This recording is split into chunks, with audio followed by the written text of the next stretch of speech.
All right, here we go with game number two. The Ruby Sapphire player absolutely blitzing game one. I believe this is going to be a mulligan though first. The Steel Amethyst player's hand looks pretty good.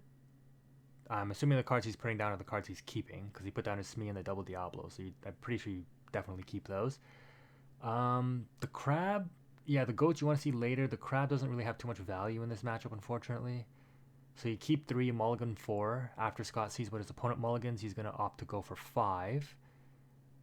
And the Steel Amethyst player will be the one on the play here. Either we have like, oh man, it's going to be crazy. I mean, I hope Ed beats Zan. I don't want Emerald Steel to win. I like Zan as a player. I think he's one of the best players, obviously, in the game. But I just don't like Emerald Steel. It's a powerful deck. I've played it before. It's just such an annoying deck. Ugh.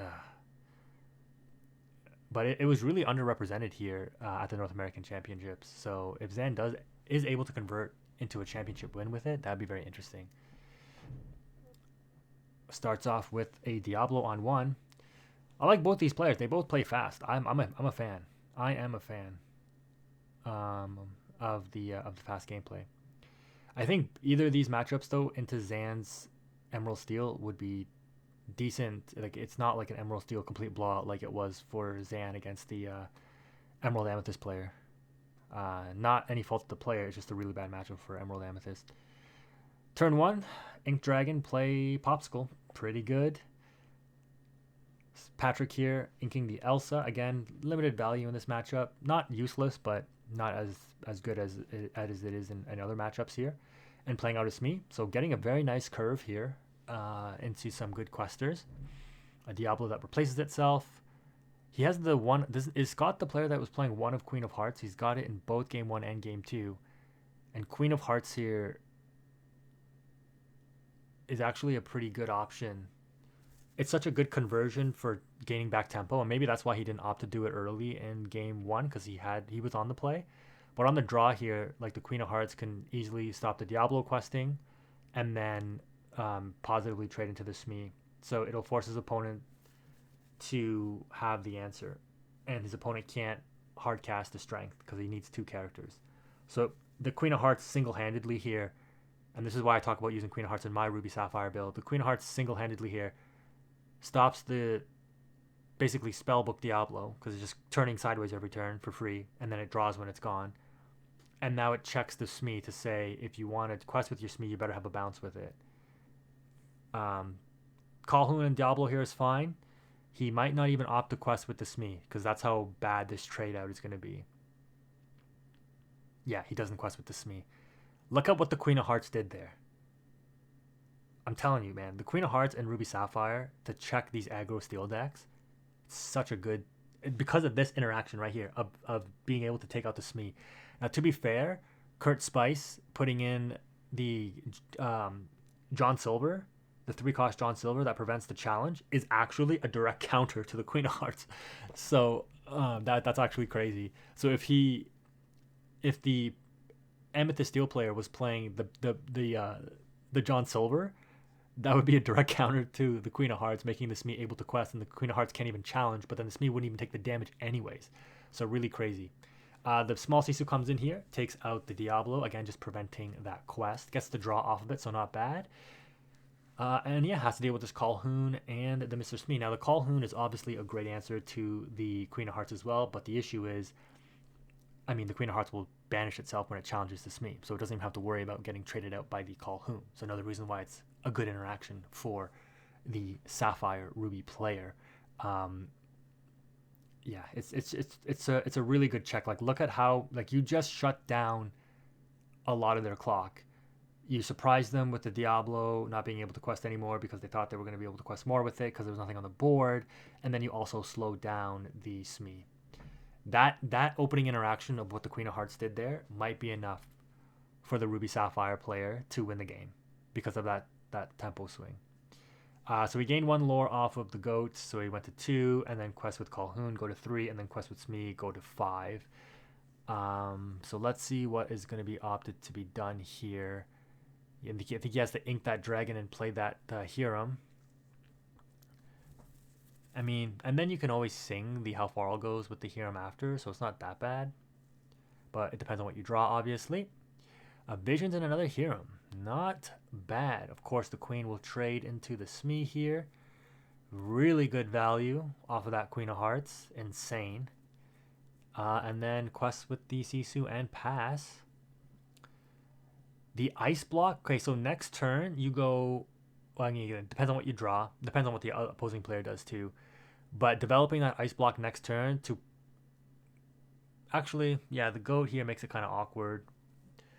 Because the above 2 strength like of the goat and of the Calhoun is a bit tricky to deal with. I've talked about this too in my Ruby Sapphire breakdowns about while the big Sisu is great, it does struggle into the Amethyst matchups because as you can see here, especially Amethyst Steel, the Smee, the Calhoun, the Goat, the White Rose, the Fox, the Snake, they're all 3. So you need like multiple or you need multiple ice blocks in order to actually deal with it.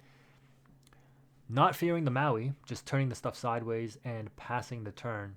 Patrick really depending on getting into their dock engine in order to refill their hand here. The Fox in hand though is very strong, being able to save the Goat for extra lore, but they want to ideally. I mean, I don't even know because if you get a dock here, you're gonna have to play out the Fox anyways and ink whatever you bounce back, probably. Do you start with singing the how far? Yep, start with singing how far I'll go. Probably take that shark and put what is that, a small Sisu into the inkwell. The small Sisu here has really limited value now at this point in the game because of all these very high strength characters, and by high strength I mean three or more. No, they take the small Sisu there. I'm pretty sure. No, they took the shark. Okay, yeah, never mind. I was gonna say that. Yeah, that's very interesting.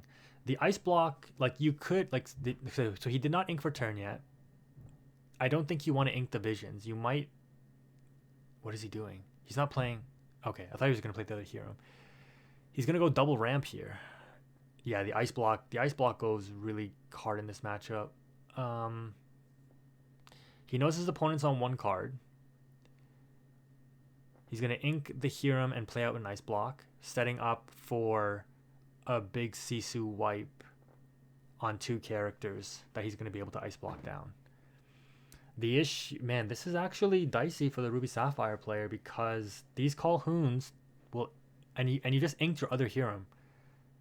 I don't know how I feel about this. I'm pretty sure this player is on 2 Be Prepared as well. You're gonna lose your Hiram here to the double Calhoun, or to like White Rose Calhoun, whatever. Yeah, definitely double Calhoun because the resist 1.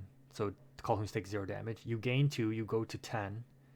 White Rose quest, Goat quest, 12. You Fox, bounce back the. Okay, play Broom. You definitely play Fox, bounce back Goat. Ah, man. And you banish Broom to draw. Okay. Yeah, so playing around a big Sisu wipe to a certain extent. And that Elsa here is actually okay, but I mean, he's not. I don't think he's gonna hard cast the Sisu. He's gonna shift it.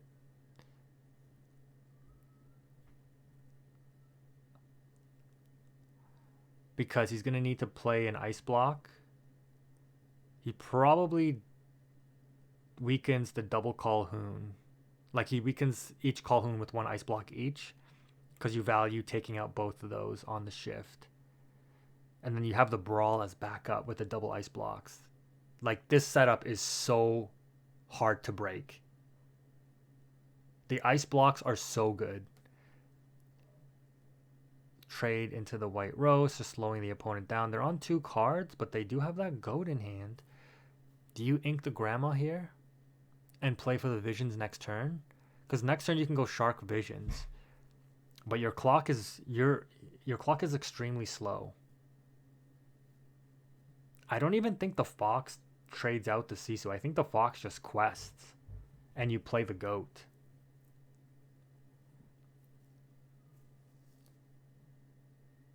I would not ink that Visions. That's wild to me. Your opponent's on 13 and you know they have a goat. I think you need that visions to dig for answers more than you need the body of the grandma. And he draws a white rose. Dude, these Amethyst decks are just nuts.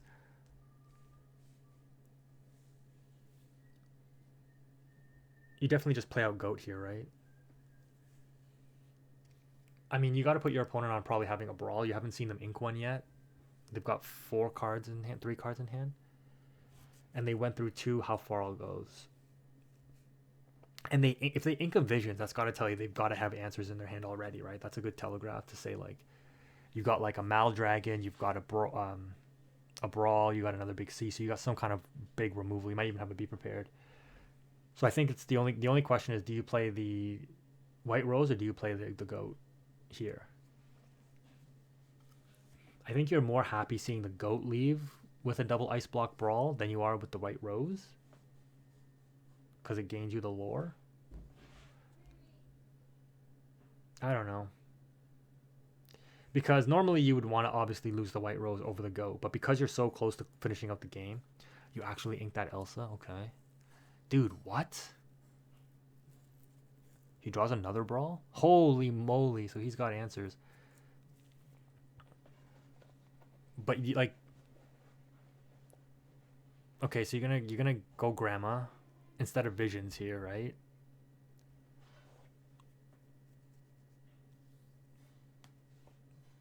Unless you ink grandma, play shark, double ice block, play brawl, because you have 9 inks, so you can go shark brawl.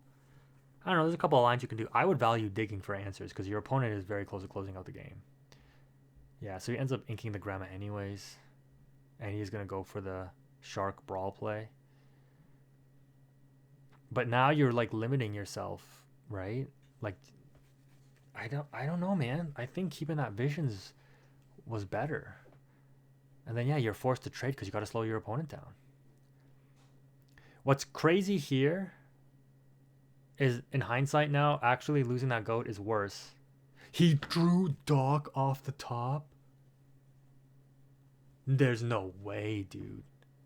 What is this luck of these Amethyst players? So this is exactly what I mean. So losing goat here was worse because if he does draw into the bounce now, he would rather keep the goat. I mean, his opponent doesn't have a Pirate's Life in rotation yet, so you're relatively safe even if the shark gets back cards. But you're on 16 now, right? Instead. So what? That's actually crazy that losing the goat there was more problematic because he drew into the snake. Ink a crab, play a snake and bounce back to Doc, yeah. Versus if that was a goat, he would have probably just waited and cycled goats. He should be on 16, right? Or is he on 14? Take out the white rose here. Gain a lore. Quest for 1. Play out an ice block, or you just keep it to bluff something? Just keep it to bluff something? No, you're playing it? Setup is hard to break, but the Doc cycle here is good. He's going to play the crab, play the Doc. Draws into yet another Doc and a Diablo. Oh my gosh. That inking that visions is coming to bite you, dude. I'm telling you. Yu-Gi-Oh players, Pot of Prosperity. Like, the card got banned in Master Duel, man. It's such a good card. He's on 17. He wasn't even on 16. I thought he was on 16. So now he's on game. Too little, too late. Now he's not doing anything here. You got a sail for a cantrip, and it does nothing. On to game 3 we go. Amethyst Steel. Patrick, dude, the top decks? How? Dude, this guy should play the lottery, man. He gets the Pirate's Life. There's no way. Gain 3, lose 2. What an insane game, dude. He drew goat off. Oh, no, he has goat. Oh, I thought he drew into another Doc. He did not. Play goat, sing, strength. Oh, it didn't even matter. He had game anyways with the quest and the goat. So the Pirate's Life didn't even matter. Okay. Dude, Patrick. He's just like, yeah, just to show you, quest out. I mean, I'm not saying they played wrong. Um, but yeah, Patrick plays like a, I don't know, man. That's crazy. Good job though. Great job.